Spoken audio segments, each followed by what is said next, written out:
What's going on, you guys? Pep Platypus here, and it's time for a movie review. I haven't done one of these in a while, not since The Last Jedi, I believe. Still need to review Black Panther before Infinity War comes out, which I will do within the next week. But for now, I just saw Ready Player One, fresh off of seeing it. Well, I saw it yesterday, but fresher than Black Panther, I'll say that. So yeah, let's talk about Ready Player One. I did have my reservations going into this movie. I really wanted to wait and see how the reviews were and how some of the people I trust were reacting to the movie because, it looked cool. Had a lot of nostalgic throwbacks, and that stuff's cool, even if I haven't seen Back to the Future, but the DeLorean is still awesome. So, I have no nostalgic attachment. It's just cool to see all this stuff in a movie. There were some nostalgic things for me, or stuff that I did recognize from stuff that I've seen, which was fun.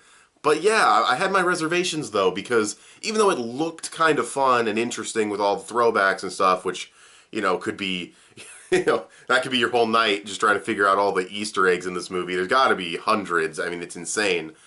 But yeah, my reservations were I thought the main character looked really bland in the trailers. He did not look interesting at all, and I wasn't sure if it was just going to be purely banking on nostalgia. The story seemed kind of basic. Find these keys, win the Oasis, which is this virtual reality that they live in. I didn't even explain the premise of the movie. The premise is that there's this virtual reality in the future that is way better than the shithole that the Earth has become. It's not the worst thing ever, but it's very ghetto, very trashy, very poor. At least Columbus, Ohio is. And they have this escape. They have this place called the Oasis, made by James Holiday, I believe. And he's a really good character. He does die, and he leaves this place to whoever can find his Easter egg, which you need to get 3 keys to find. It's pretty basic plot. It's pretty generic. Again, the main character looked pretty bland in the trailers. His performance didn't seem to have much energy to it. So yeah, I had reservations. The one thing I should never have been doubting, though, and the one thing I should have been paying attention to, because I wasn't doubting him, but I wasn't paying attention to the fact that this is directed by Steven Spielberg, the GOAT of filmmaking. I'm not joking when I say that. The dude can do any genre masterfully. He's fantastic. Now, of course, he doesn't have, he has his blemishes, but when you're talking Indiana Jones, Jurassic Park, E.T., Lincoln, Warhorse, The Adventures of Tintin, which is maybe my favorite movie from 2011, he can tackle like anything. And like I said, he has his duds, but the dude is arguably the greatest filmmaker of all time, so I should never have doubted him, and I'm glad that I went in optimistic for the movie, because it did meet my expectations. I thought this was a pretty damn fun movie. Spielberg directs the shit out of it. It's got tons of fun nostalgic throwbacks, and some of them do feel meaningful. There is a joke in the movie where the main character finds the first key, and he becomes a celebrity, and one of the other characters says, you can't just go around being yourself anymore, you have to disguise yourself. And the disguising item is Clark Kent glasses, which is a great joke because everyone always makes fun of the fact that he just puts on glasses and no one knows who he is. So the fact that there's an item in the Oasis called Clark Kent glasses that hides your identity, that's a nostalgic throwback with meaning, and it's a funny joke. So I like how that stuff is integrated into the plot. There's all kinds of cool stuff. Iron Giant's there, looks awesome, fantastic. I've seen some comparisons to the book, and I think the movie actually handled it pretty well. I'd even say the movie improved on the book in some areas. Now, I haven't read it, so I can't say for sure, but still, I really enjoyed the action sequences. The CGI is great. You get used to the avatars. The avatars look a little Uncanny Valley-ish at first, but you get used to them. But yeah, the special effects are fantastic. The filmmaking, the camera work, all that stuff is great. Spielberg is, of course, a master at that stuff. They go into a certain movie that I don't want to spoil, but it's a tribute to one of Spielberg's. It's a director who passed away. It's a tribute to a friend of his, one of his most famous movies, and it's handled really, really nicely, and it's really, really cool with film grain and everything. It's awesome, and the movie has a great sense of humor. That's one thing I want to give. I don't know who's responsible for it. Maybe someone else on set was responsible, the scriptwriter, I don't know. But Spielberg can direct modern humor, despite the man being in his 70s. He can direct a modern sense of humor and not have it come across as some old dude being like, "Sup, youngsters," it doesn't feel like that, it feels really natural. TJ Miller's character is funny. You're not even looking at TJ Miller in this movie, you're looking at this very funny, badass, skull-chested, weird wizard guy. It's really funny, and yeah, I do have criticisms though. I do have criticisms of the movie.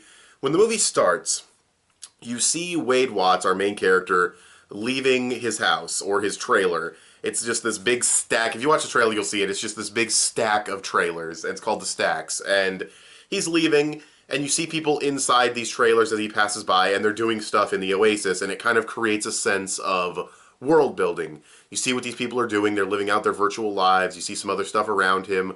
It's good exposition without being forced dialogue. And then seconds later, we go on this 10-minute exposition dump, and I don't hate it. It's not awful or anything, but objectively speaking, it is a big info dump. It is a big exposition dump, and again, it doesn't really bother me, but it is worth mentioning. It might be something that bothers other people, but it's just the first 10 minutes of the movie.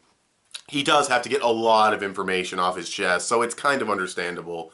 A lot to cram in from the book. I mean, obviously stuff is omitted from the book, but yeah, so that stuff, you know, it is what it is. And then the only other criticism I have is that the romance between Wade and Samantha, I believe is her name, and in the game she's Artemis, and in the game he is Parzival, their romance is rushed. I get why he falls in love with her. He's a geek. He's obsessed with pop culture. He's very obsessed with pop culture. You know, he's not representative of the average pop culture fan. He's obsessed with this stuff. The Oasis is basically his life. He doesn't treat it like it's a game or it's a virtual reality. He kind of has, I don't want to say he's delusional, but, you know, that's his life. That's his escapism, and he's too far into that. And I get that that's why he falls in love with her so quickly. But the fact that she reciprocates it by the end of the movie, and another thing, too, is, of course, this chick. It's not really a spoiler. I think she's in the trailer. I'm not going to say too much, but her Artemis character is supposed to be, like, attractive or cute or whatever. And she's like, if you saw me in real life, you'd be disappointed. And I'm like, no, this is Hollywood. She's going to look fine. And, of course, she looks fine. I mean, she's not a supermodel or anything, but just dumb. Like, dumb. Like, her and Wade are not, like, fucking, like I said, they're not supermodels, but Hollywood bullshit where it's like, no, I'm ugly, you'll be disappointed. And she looks fine. She's skinny. She's average looking. She has a weird birthmark on her eye. It's barely noticeable. I mean, I will say, though, her birthmark is more noticeable than the scar Zuko was supposed to have in the last Airbender movie.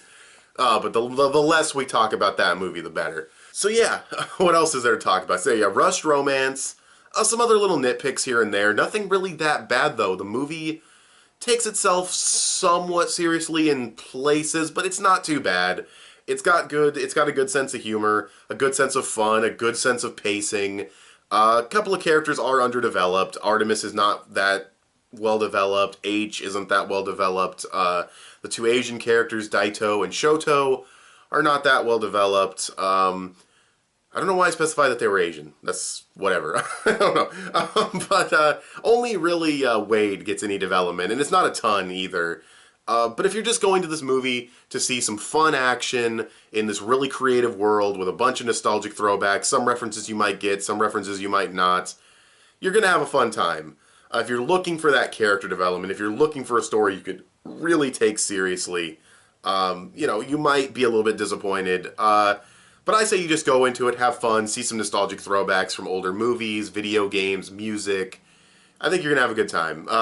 And there are a lot of them. I don't want to spoil everything, but, you know, you see background, you see Battletoads, Batman, Harley Quinn, Joker, Freddy Krueger, Duke Nukem, Master Chiefs, and the climax, and we've seen the Iron Giant in the trailer, and the climax is, I was so happy because I want to talk about it so bad, because the main villain, he does this in the book too, and when I heard about it in the book, I was like, oh, please be in the movie. And it is, and they play the music from that movie, and it's just, oh my god, it was so fun. And then when one of the Asian dudes comes in and what he transforms into is different from the book, but it still represents Japanese culture, and it's so fun, and it's so cool. I absolutely loved it. The climax is great. And you might ask, would this movie stand up without the nostalgic throwbacks? Because the movie has been hit with criticism of, you know, it banks too much on nostalgia, which is the point. It is a pop culture tribute, but whatever. Would it survive without those things? I would say yes. I would say if the video games references and stuff were turned into generic video games, you'd still have a fun movie. You'd miss out on some of the nostalgia. You'd miss out on some of the, oh, I recognize that thing. The climax would be maybe a little worse because instead of the Iron Giant, it'd be a generic robot or whatever. But the action choreography would still be there. The performances, which are good, would still be there. The tension, the world building of the world itself, all of this stuff would still be there. It just wouldn't have copyrighted material in it. So I still think you'd have a pretty fun, if maybe a little blander movie, which has a good message at the end about not being absorbed into virtual reality, not trying to use video games as an escape, but balancing it. The ending of the book is very, I don't want to log into the Oasis anymore. And that's not saying that, you know, you should abandon video games, but this, I think, handles it better. Because I don't think something like the Oasis should be shut down. It just moderated, and that's what they do in the movie. So, yeah, and the villain is Krennic from Star Wars Rogue One, or Rogue One, A Star Wars Story, whatever. I think his name was like Nolan something. He was a pretty good villain, I suppose.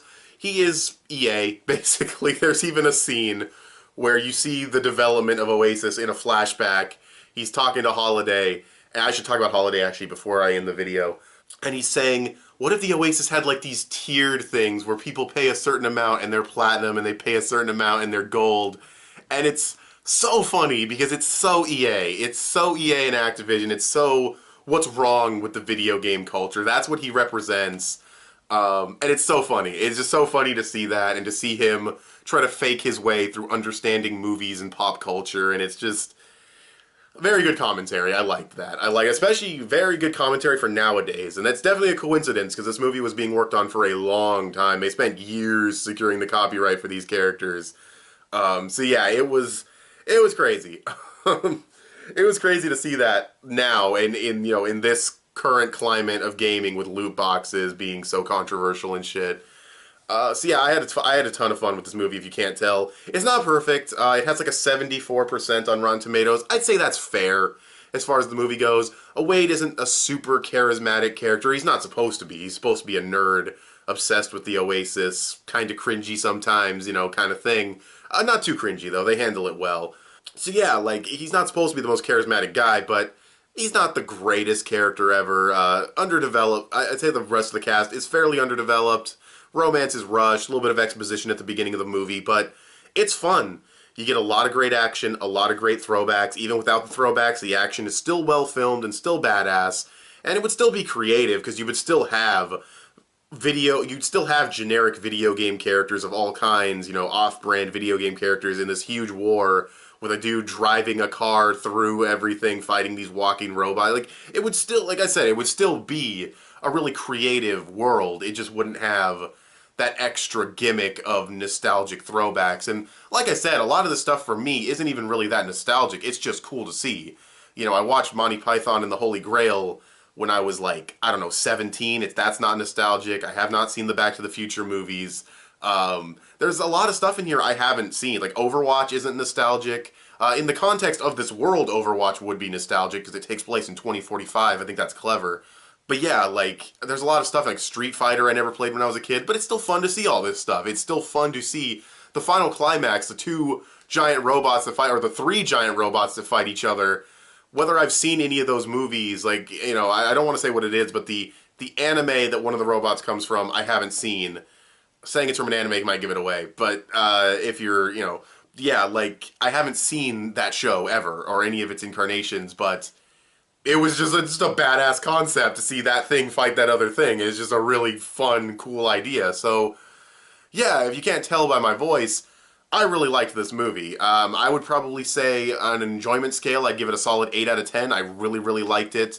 Maybe an 8.5. And objectively, I think Rotten Tomatoes score of like a 94, or not 94, a 74% is fair. A 7.5. It's a good movie. Not phenomenal, but it is very fun and entertaining. I definitely recommend going out and seeing it, excuse me. So yeah, that's all I really have to say about Ready Player One. Have you seen the movie? Go ahead and tell me in the comment section below. Do you want to go see the movie after watching this review? Was the review good? Did you stick around to the end? I would love some constructive criticism. Go ahead and give this video a thumbs up, share it on social media. Both those would help me out a lot. Engagements are very valued by YouTube's algorithm, so like, comment, share the video if you would please, that would be awesome. Click that little bell to get notifications when my videos go up. I want to thank you guys for watching, and I'll talk to you guys later. Bye.